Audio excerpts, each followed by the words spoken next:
passages this morning are from Exodus and from Luke. From Exodus, we hear, "Remember the Sabbath day and keep it holy. 6 days you shall labor and do all your work. But the seventh day is a Sabbath to the Lord your God. You shall not do any work. You, your son or daughter, your male or female slave, your livestock, and the alien resident in your towns.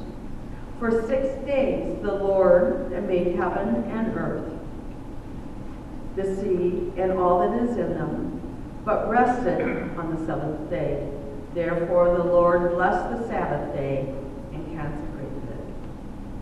And from the Gospel of Luke, "Once when he was in one of the cities, there was a man covered with leprosy.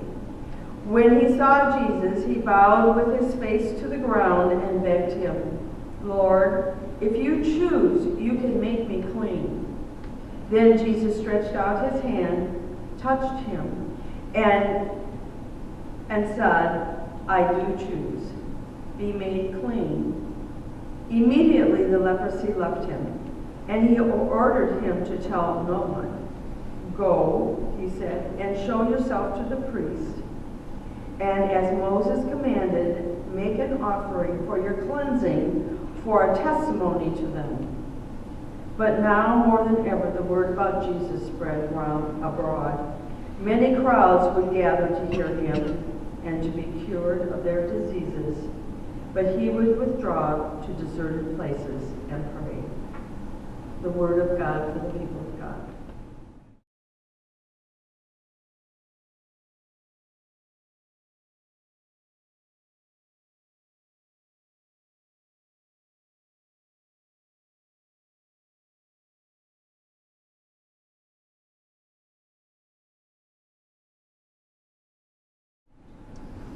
Well, we've come now to the last of this series on creativity, work, and rest.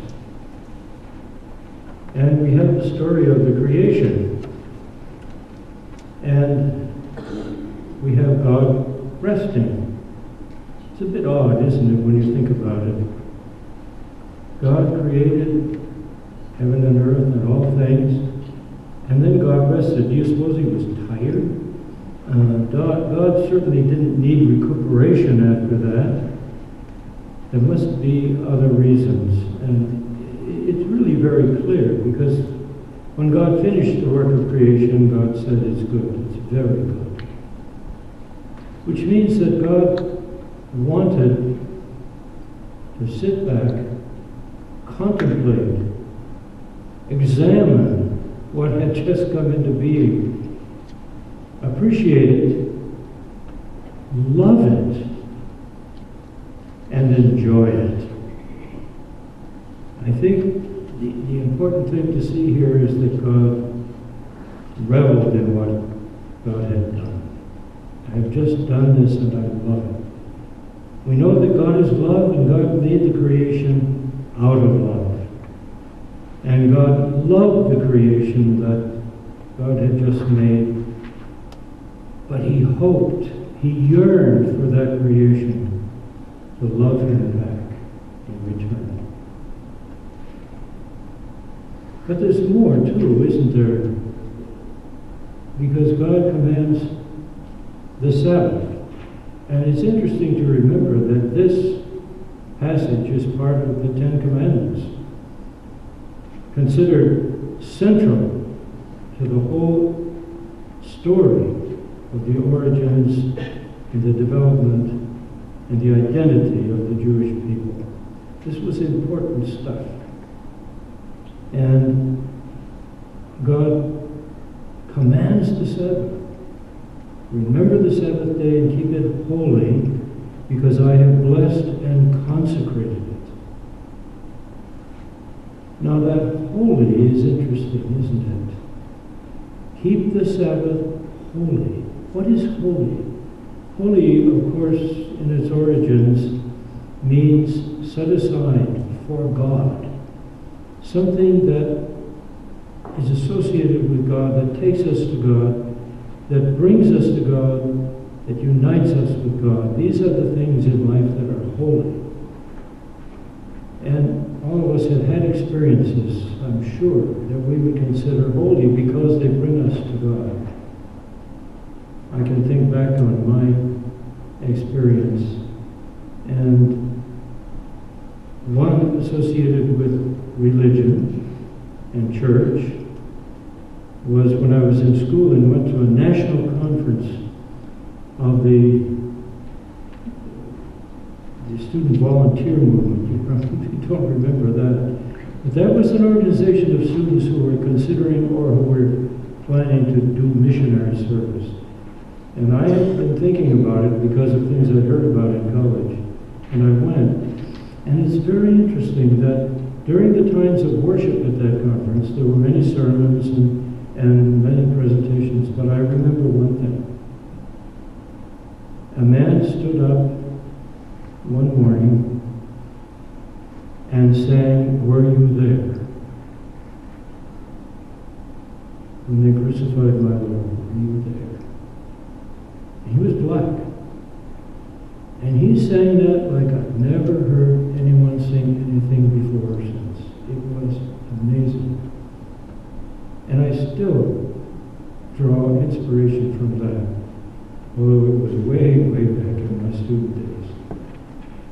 But our experience of the holy doesn't necessarily involve religion or church or prayer,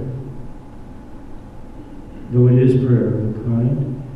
We can experience renewal and strength and impetus and food for creativity in many different ways.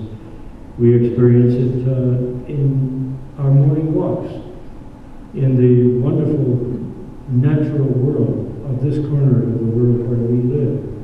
We can experience it in our relationships with family and with friends.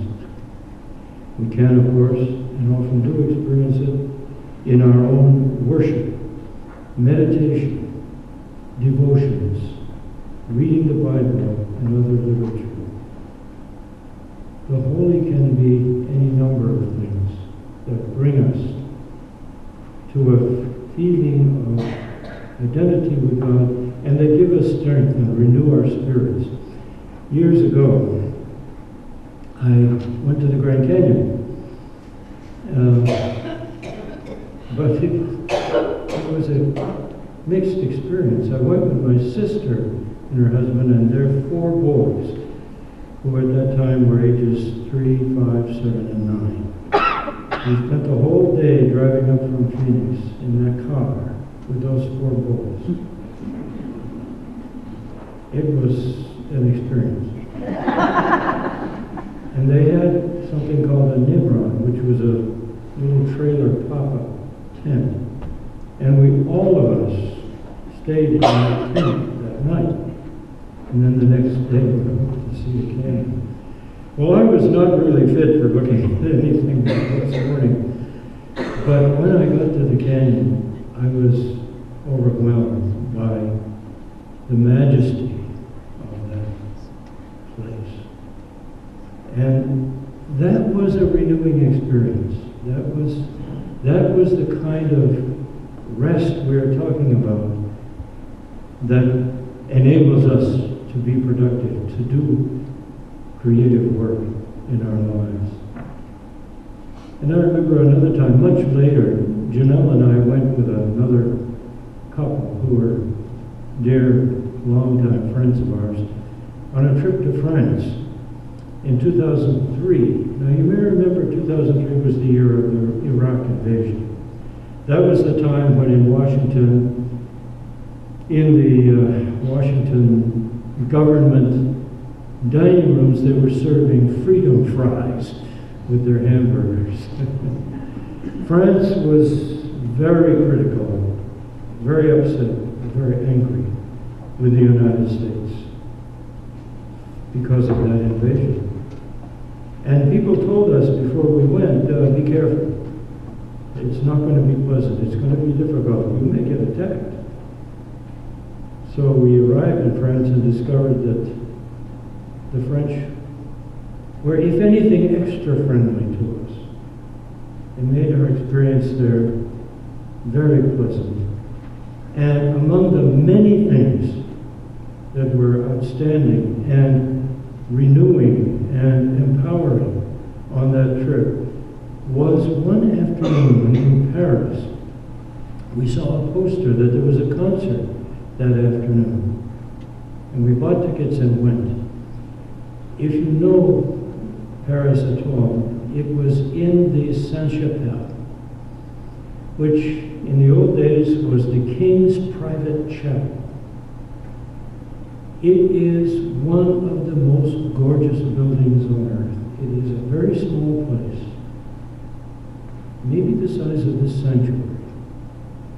The walls, from floor to ceiling, are entirely gorgeous stained glass. So it's a jewel box of stained glass. It's an absolute marvel.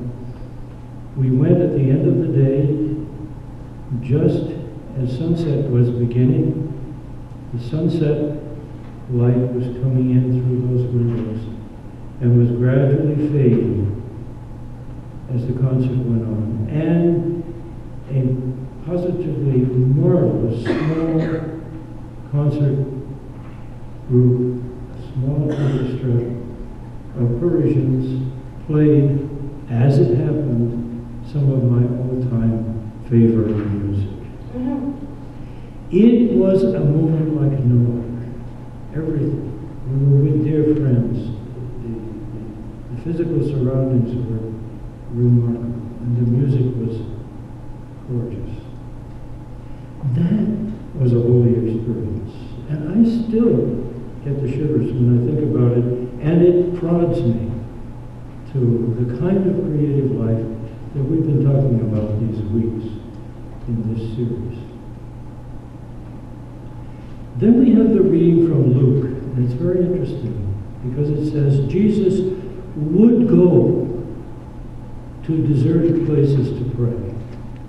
Luke mentions this many times, that Jesus goes off by himself, often late in the day, after a long, exhausting day of his ministry, by himself to pray.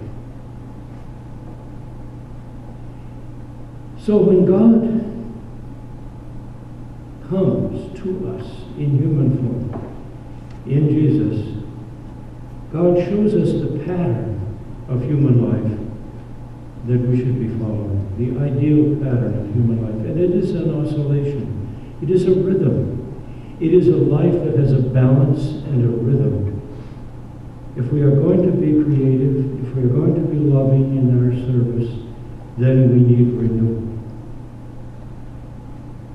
And Jesus needed it because Jesus was like us. And he shows us the way that we need to follow in our lives too. Now the year 1975 in Korea for us was a very tough time. We had military rule in a violent coup d'etat in 1961, and generals were running the country. So we had military rule in 1975, already for 14 years. And in the early 1970s, the government decided they had to tighten down. They had to enhance their controls. So the Constitution was abolished and rewritten. The National Assembly, Korea's Congress, was completely abolished. They were all sent home. And it was declared a revolution. But it was all for the sake of military advantage and control. It was a very bad time. And during those years leading up to 1975, an opposition movement, a resistance movement had developed in Korea. And among the people who were leading that were many of our friends, teachers, ministers, others, from all walks of life and all different religious traditions and no religious traditions at all. It was a very diverse group of people. And many of them were leaders in society. They were people who were resisting what the military was trying to do, although it was very difficult because many of them lost their jobs. Many of them went to prison. Some were arrested, tortured. Some disappeared. It was a very, very difficult time. Now that year, as with most years, my own schedule was overwhelming. At the seminary where I was teaching, I had 6 courses per semester, sometimes 7. And some of those courses were very large, required courses, 80 and 90 students at the class. So I was strung out already. And we were participating with our associates and friends in this resistance movement, helping families and helping people who were being persecuted by the government. And in addition, the foreign media, the New York Times, the LA Times, and the broadcast media were very interested in what was happening in Korea, and they discovered that we were involved and knew a lot of what was going on, so I was constantly talking with foreign media people. Got to know them very well. And in addition, I was writing a weekly newspaper column in Korean for one of the newspapers. I was not following the rhythm of life shown to us by Jesus. I was not getting the rest and renewal. So I hit the wall. And in 1975, I developed bleeding ulcers. My doctor said, "You've got to take several months off." So I had to take a sabbatical for 1 semester. He said, "You stay home." Well, I didn't stay home all the time, but I stayed home a good bit of the time. And he put me on that dreadful, old-fashioned diet of milk and cream and bland food for a matter of months. And I had to put up with that. If we don't follow the pattern that has been shown to us by Jesus of this balance, this rhythm of work, creativity, and rest, we pay a price. And I crashed and learned.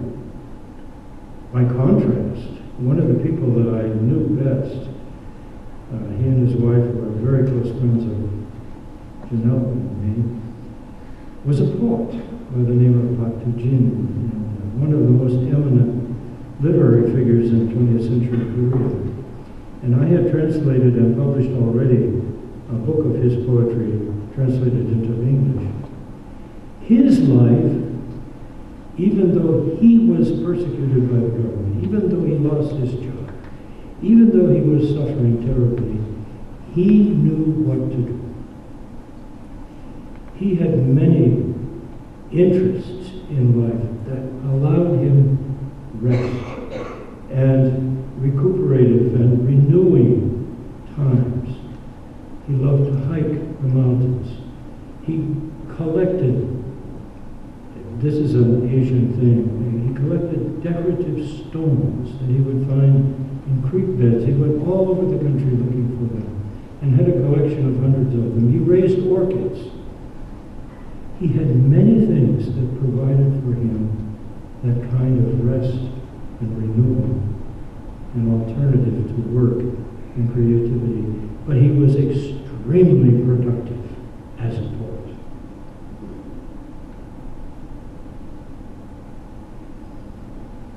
So we learn, sometimes by trial and error, sometimes by stubborn determination to be productive, that God has shown us, Jesus has shown us, the pattern we need in order to be productive, in order to do the work of redemption in our world. So, what is the takeaway of this? Not just today, but the whole series. It seems to me we can do it in 3 R's. We grew up with 3 R's, didn't we? Read, write, and arithmetic. Well, we have 3 R's I think we can follow here. The first one is relate. I think we need to learn, excuse me, I think we need to learn to relate to reality, to relate to the world, to relate to the reality of God. We often don't do that very well. Perhaps a motto for this would be, as Moses was told out of the bush, take off your shoes. You're standing on holy ground.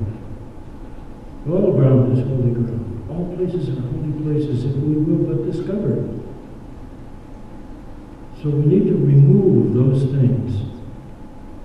We need to relate and remove all of those things that stand between us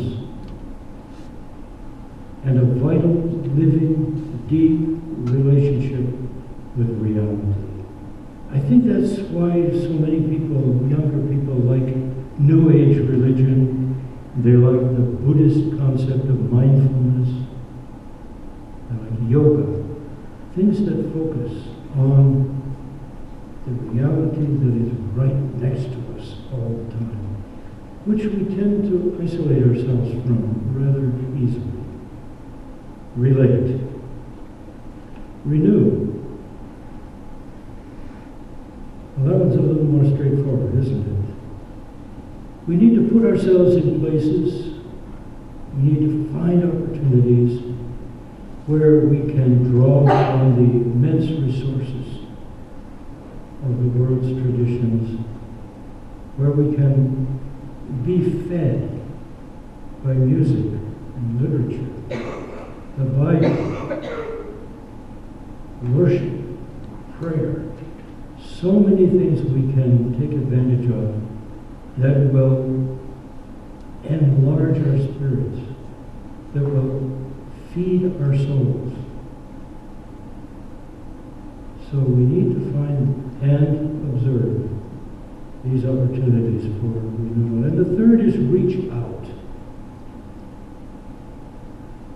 We need to reach out and share. And what we're sharing, really, when we talk about creativity and work in the work of redemption in the world, what we're really talking about is love. We're talking about God's love. We need to open our lives to allow God's love to come into our lives, go through our lives, and then go out from us. It's not for nothing that we talk about how we must be the hands and feet of Christ in the world. And that's what it is. We need to let God into our hearts and our souls and our very center of our being. And let that love flow through us. Now you know about this. I know you do. Because you do it. And I see it. But you can teach it. And you can give an example of it. And you can do it more, and you can just keep growing and keep deepening in this kind of life of faith. It never ends. So, here we are. Relate, renew, reach out. 3 R's. Remember them. Just do it. We can do it. God is with us. Not alone. Rise, give God glory. Amen. It's at this time in our worship that we normally say the Lord's Prayer, and I'd like us to do it this morning, but I want to do it slightly differently. Let's say the Lord's Prayer together. Say it a little more slowly than usual, and think about each word as we say it together. So often we just rattle it off. It doesn't sink in. So let's say the Lord's Prayer now together, and let's think about it. Let it sink in, as we say. So let us pray. Our Father, who art in heaven, hallowed be thy name. Thy kingdom come, thy will be done, on earth as it is in heaven. Give us this day our daily bread, and forgive us our trespasses, as we forgive those who trespass against us. And lead us not into temptation, but deliver us from evil. For thine is the kingdom,